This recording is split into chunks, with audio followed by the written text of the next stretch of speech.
doing this series and all the information that you've been disseminating. And today we're going to learn how to interview. Thank you. Thank you for everyone joining. I see some familiar names and faces. For those of you that have joined previously, thank you. Those that are new, welcome. Can you see my screen here? I shared the agenda. I want to make sure that I shared the right screen. Okay, that's the problem of having multiple screens.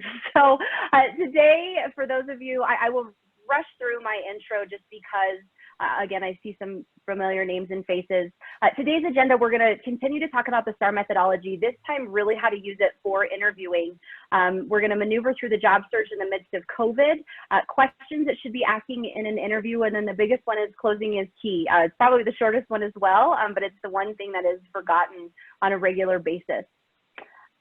I have to be on the right screen. Oopsie. A little bit about me. Again, for those of you that have seen this, my apologies. My name is Erin Dombey. I'm a leadership search director for a company called Y Scouts. We are out of Scottsdale, but we work nationwide. One of the things I love about the company that I work for is we hire on purpose, but we also are very active in our community. So it doesn't matter that we are in Scottsdale. There are a couple of us that work remotely, and we are very active in our community, and it's something that we are very passionate about. A little bit personal about me, life is better when surrounded by aspen trees. This is my favorite time of year. I've been enjoying the aspen trees singing to me, the aspen leaves, I love it. Really believe offering a smile could change someone's day. I actually read something yesterday and I wanted to mention this. It also said offering a smile is important, but taking care of yourself is important. So I will add that plug, especially as we go into Q4. 2020 has been such an incredibly tough year for so many people. Really take the time this week to sit down and maybe think of how you can take care of yourself, what that would look like. I know some people think self-care is selfish. It actually helps you in so many ways. So offering that smile, but again, remembering to take care of yourself. I am mom to Molly the Mastiff. Don't be alarmed or surprised if you see the door open and a big face right here. She likes to come in and put her head on my shoulder, so that may happen. And last, I'm a passionate people leader. I really believe that people make all the difference in business, and it's critically important to develop and coach folks. So a little bit about me. Moving in, I'm going to jump quickly. I think I shared for those of you that joined a little bit late, this will probably be the shortest of our sessions, partly because we've already set up the stage for what the STAR methodology is, although I will go through it.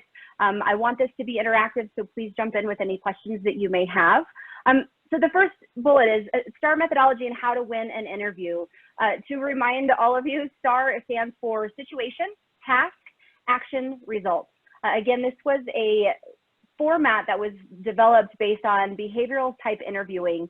Behavioral interviewing is give me an example of, tell me about a time when, with the idea that an individual, if they've done it in the past, they can repeat that in the future. So really allows interviewers to hear what individuals have done. The best way to, and what they're looking for is what was the situation? What was the task then that you had? What was the action that you took? And then what was the result?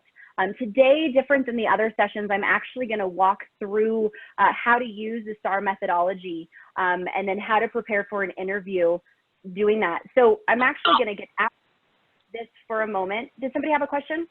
Or was that just a feedback on my end? Okay. So I'm going to get out of this for a moment. I want to share something with you as we think about the job search in general with the STAR methodology. I thought it would be good to really show how I've used the STAR methodology, taking a true job description. So I'm on LinkedIn all the time. What I did this morning was find a position that fits my skill set because I know that I can speak to it. Obviously, everybody on this call has different skill sets, but the concept is the same. So really, you know, as you're preparing for an interview, I get feedback all the time from clients or even candidates that the interview just did not go well. And the first question that I ask is, how did you prepare? We at Y Scouts don't actually coach candidates or clients, unlike some other executive search firms, and that's because of our value proposition. We believe in the alignment, the natural alignment, and we feel that if people are overly coached, then they don't show up authentically, and then there's a misalignment with the fit in the role or even the company culture, and it's so important to make sure that we have that. But you can still prepare for an interview, even if you don't know who you're interviewing with. I think in a perfect world, people would love to know who the interviewer is, know their background. That's not always something that people can prepare for, but what you can do is prepare for yourself and what you've done to really shine in an interview. So this company is a company out of Brooklyn, New York. They're looking for a head of talent. I'm not going to go through the entire job description for the sake of time, but what I wanted to talk through again is how to use the STAR methodology to prepare. One of the things that I encourage people to do, not only with their resume, as they're writing a resume, we talked about the STAR methodology, but also as you're getting ready for an interview. So one of the things that I will highlight is this first bullet. It says drive key talent initiatives in such areas as change management, recruiting, performance management, compensation planning, succession planning, rewards and recognition, diversity, equity, and inclusion, and organizational effectiveness and design. That's a big bullet. I think a lot of people feel that they need to have specifics on each one of those. If you go through the rest of this job description, it kind of ties into each of those pieces. But again, for the sake of time, wanted to just talk through what I encourage people to do, again, using that STAR methodology for the preparation. So in this instance, what I would do is take a scenario. So that with this one, I chose change management.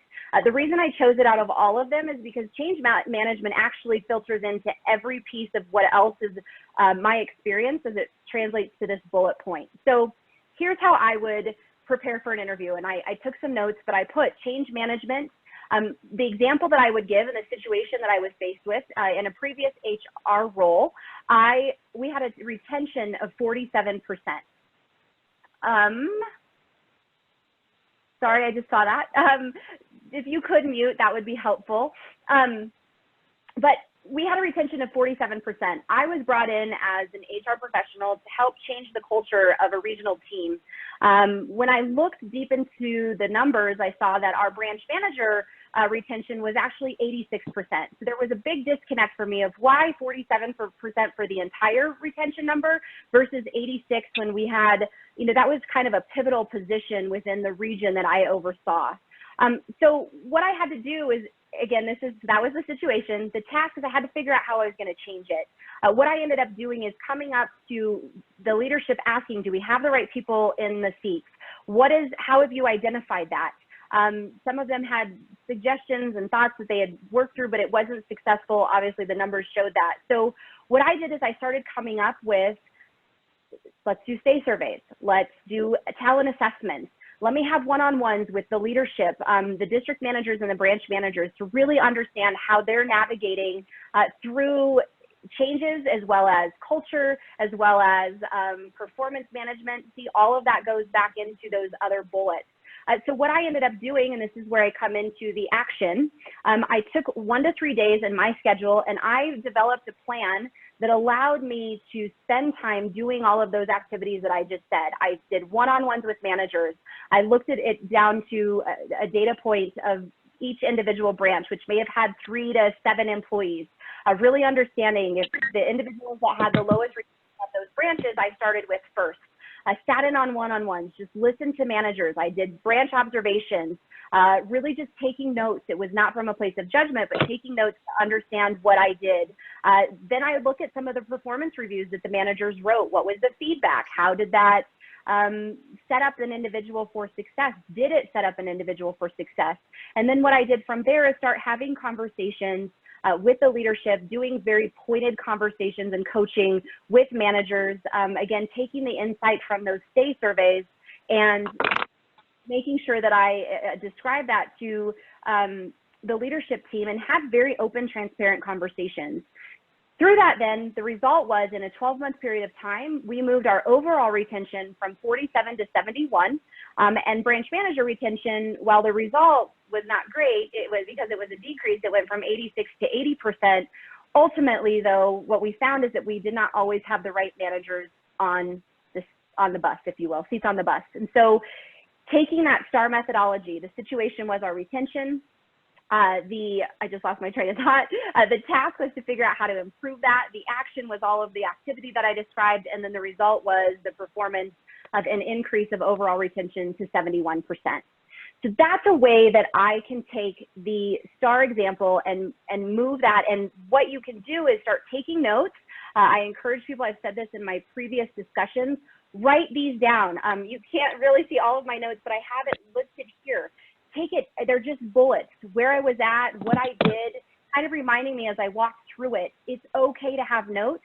It's more important for you to articulate that STAR methodology, because as interviewers are talking to folks, they're looking for the result, but they're also looking for an easy translation of what you've done. When people start fumbling over their words and are ping-ponging all over, that's when the interviewers will lose track, and it's really important to make sure that you're very succinct in your discussion points. In this, if I were to go through that, the performance management, some of the managers did get on performance management plans. They'd be able to talk through this if there were additional questions.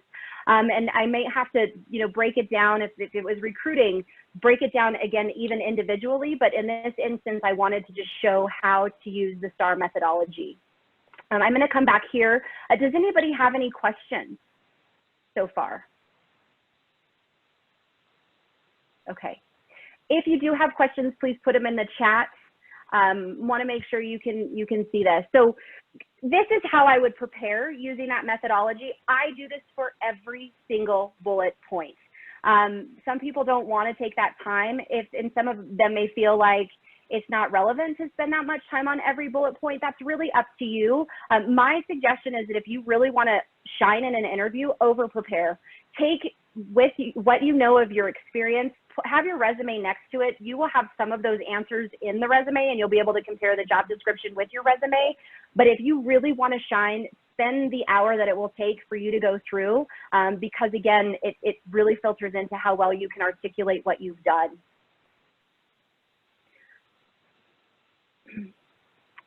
Moving on to tips to maneuver through the job search during COVID.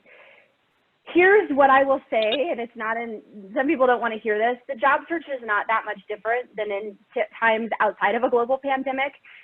What has to happen during this time, though, is it's got to be at a higher level, more intensity, if you will. So if you're applying to 5 jobs in a normal time frame, then I would apply for 10 or 15. And I've said this, I think, in the first session, there are so many people applying to jobs right now. You have to figure out how to differentiate yourself. So really, it should be that intense, I guess, activity.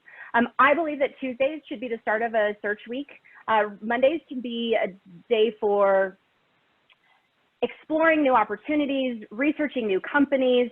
The reason Tuesdays are the best is that is when most jobs are posted and job descriptions are put online. And here's why. There's a philosophy for leadership that people typically are active looking. The statistics show this, that Tuesdays and Wednesdays are the most active days for individuals finding new positions. That was pre-COVID. I don't have the statistics of what that is today, but I'm guessing it's pretty similar, and here's why. Mondays are the day people come off of the weekend, they're getting into it. If they've had dreading going into the workforce anyway and then had a bad day, they're looking for jobs on Tuesdays. And so that's why Tuesday should be the start of your job search. So let me walk you through what the rest of the week looks like. Monday is that day to, again, to do some research, find some new opportunities that might be exciting to you. Tuesdays are the day to actually go out and apply, to do the applications, the cover letters. If you're doing it right, and I actually am helping my husband right now with his search, if you're doing it right, to apply for one position should take you probably 15 to 20 minutes. So if you think about the time that would take to go for 10 to 15 positions, it's a lot. Some people will break that up and maybe find the positions that they're interested in and start applying on Tuesdays, and then we'll finish the application process on Wednesday. My recommendation is to spend 2 to 4 hours a day on your search. Look at it as a position. My best expertise in this and what I've seen works the best is for folks to get up, start their day, whatever that normal rhythm is. If you work out in the morning, stick to that routine, take a shower, get dressed for your workday, and then start applying for the positions. It helps just with a mental mindset to be prepared for that. But then the reason I say 4 hours is get it done in 2 or 4 hours. If you have to build in a couple of breaks, that's great. But getting it done and being able then to go do other activities, it just eliminates it feeling so daunting, because it can be daunting to find searches. Wednesday, Thursday, Friday should be used as follow-up. If there's a position that you're incredibly excited about, you should be following up with those people, or taking the time to go through those job descriptions and start preparing as if you didn't have enough time on Monday. Platforms for your job search, here are the top 4 that I use, and I like to say don't use just one.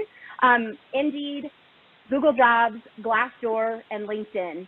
Those are the ones that I use that tend to have most consistency.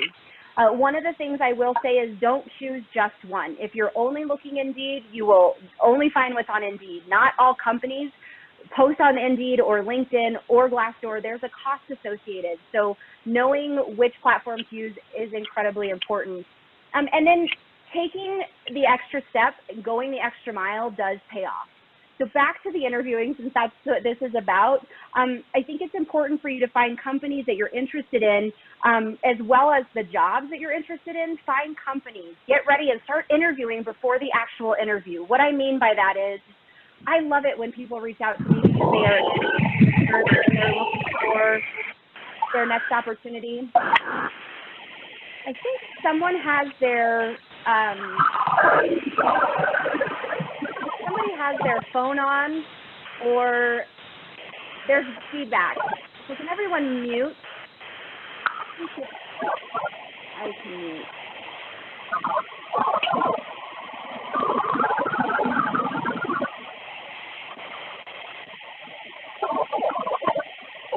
Sorry, everyone. I am just looking how to wait and the rest of everyone.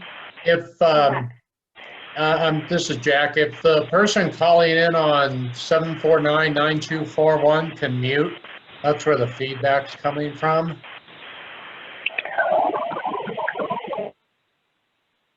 Thank you. Thank you for that. So where I was going with the Y Scouts and going the extra mile is the interview actually can start before the interview.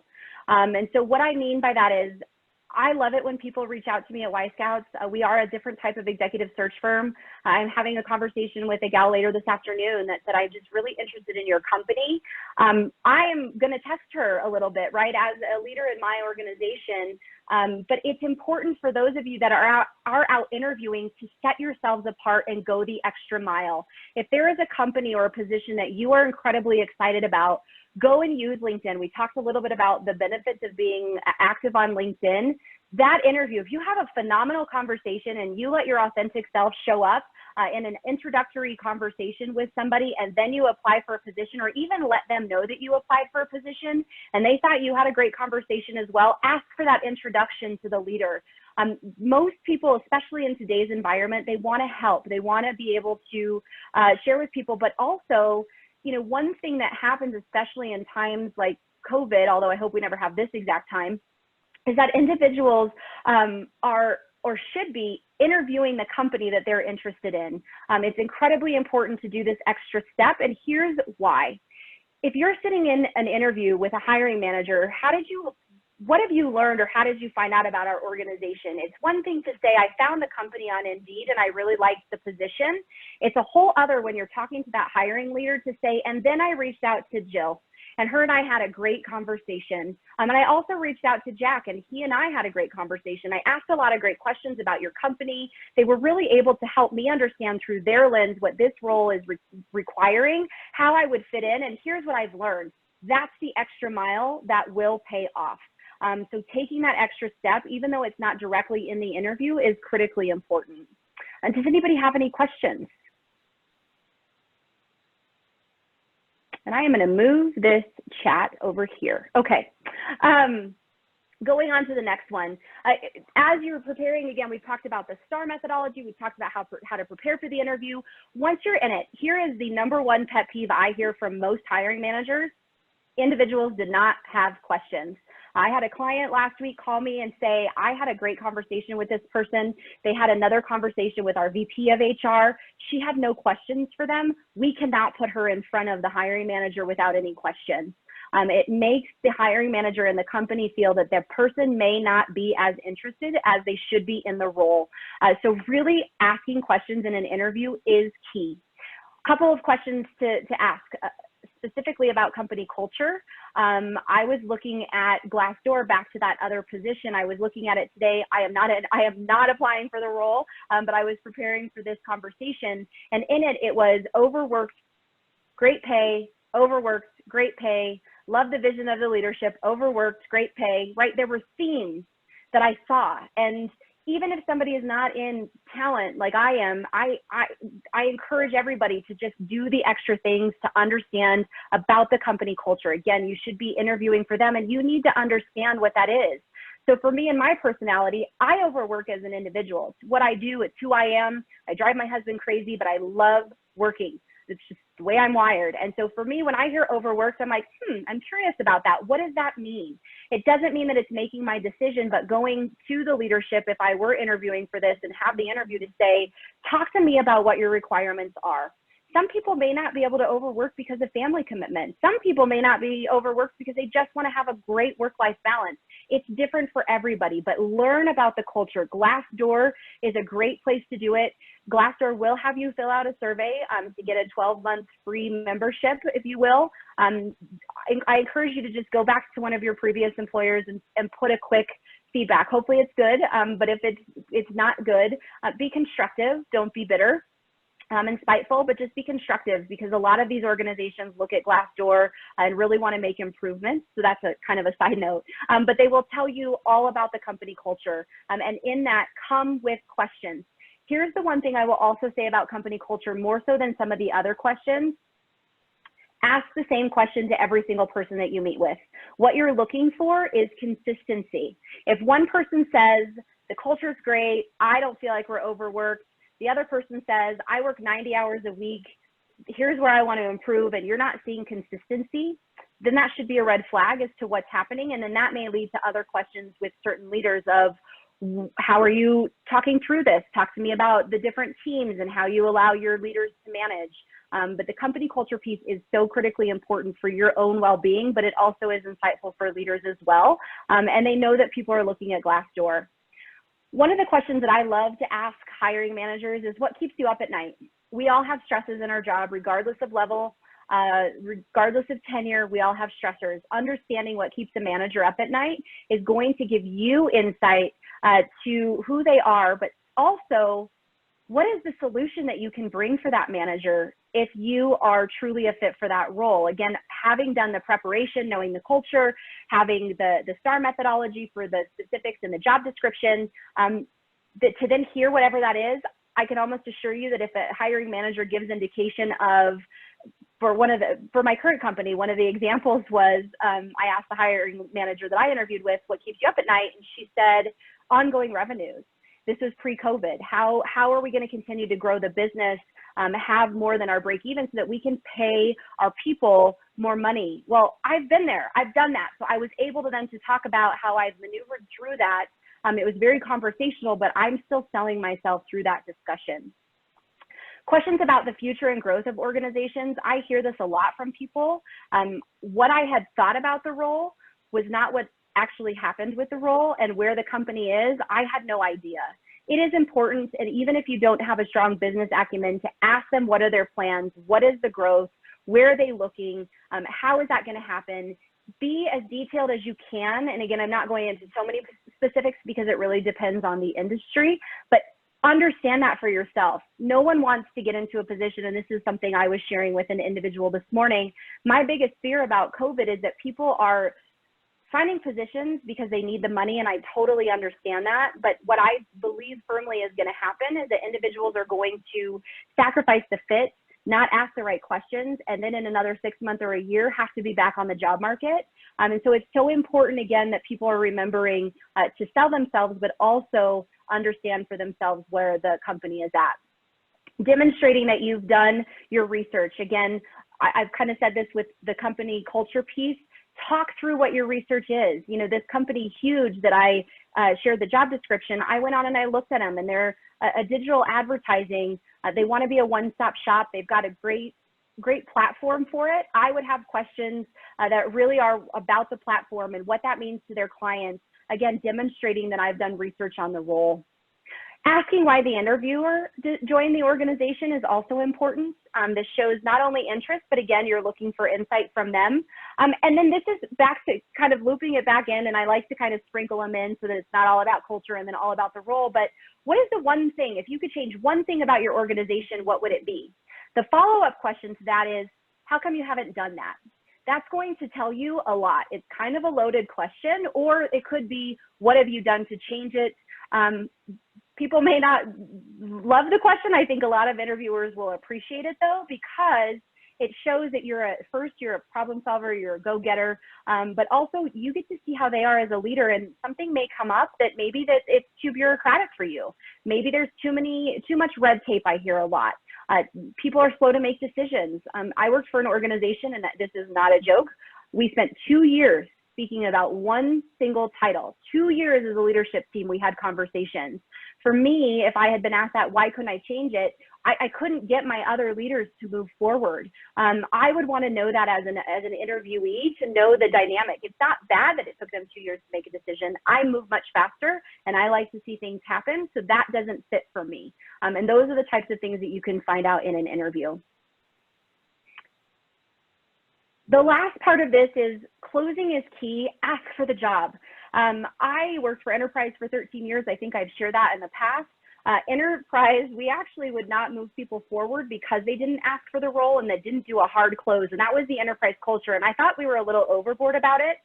Since I've left Enterprise and moved on, what I've seen is we were overboard about it. That still remains true, but other people are not as vocal about what their needs are. You do not have to do be a hard salesperson.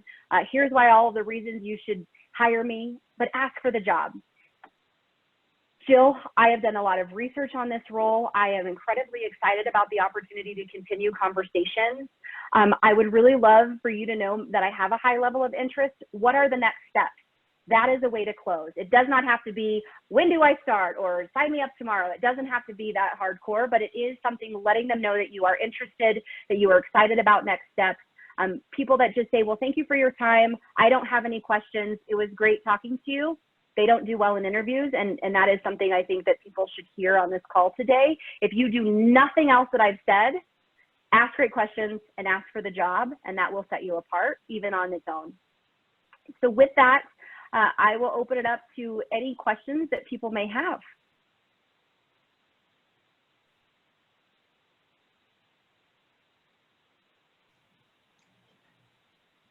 Anyone? Anything that I didn't cover that you would like me to? Any questions that you may have about obstacles that you've had with your interviewing? Again, anything at all that I can answer for you. I'm curious, are a lot of interviews, and somebody put in there, can you talk about appropriate dress? But I was curious about that, you know, with all the interviews and things that are going on Zoom, any wonderful tips on, you know, how to prepare for Zoom interviews, and then what to wear? Yeah, so great questions. I will answer both. I think that's part of understanding the culture.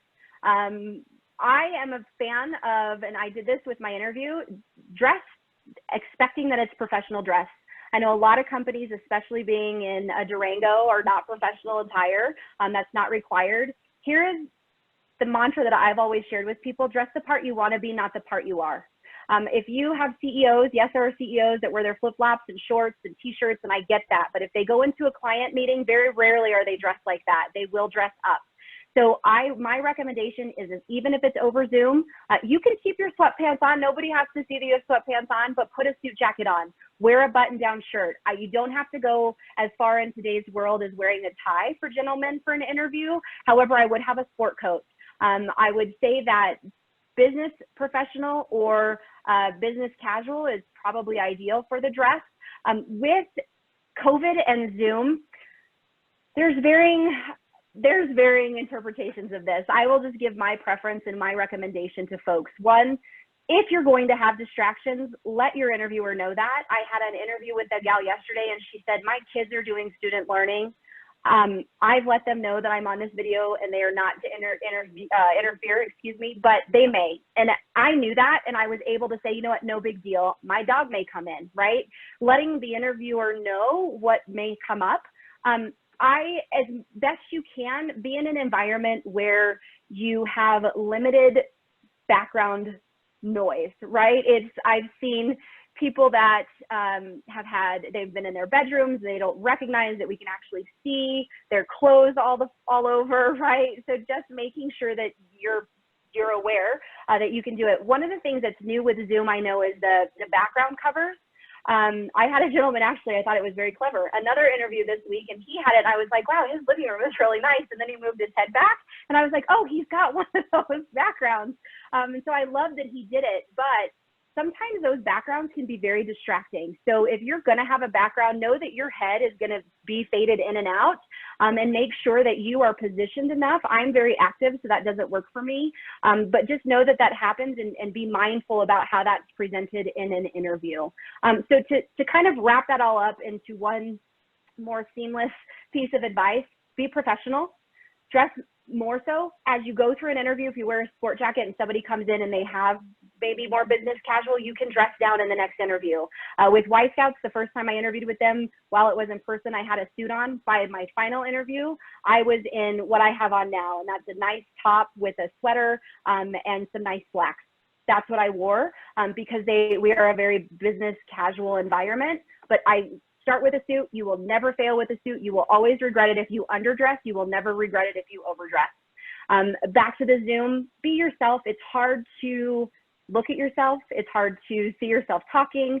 It's challenging. It's okay. Most people are living through that. Just be as professional and as thoughtful as you can be about what interference might happen.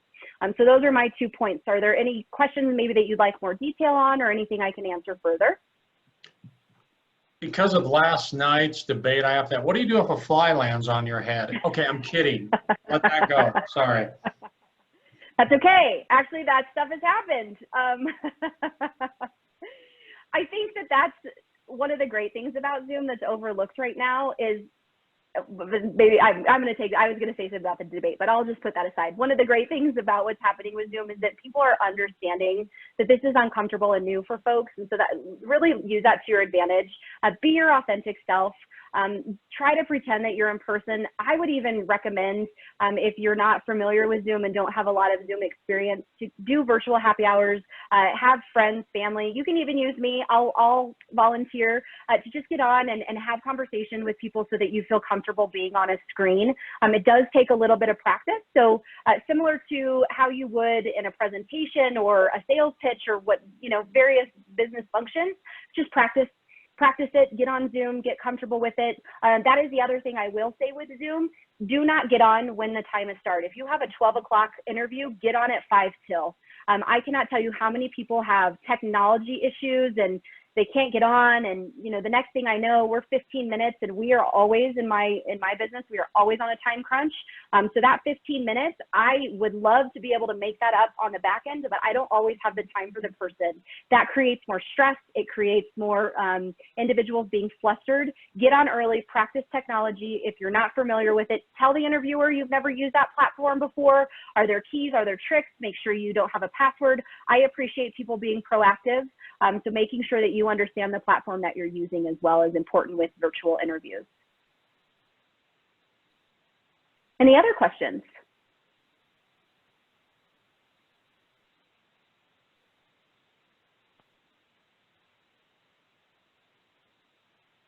Okay.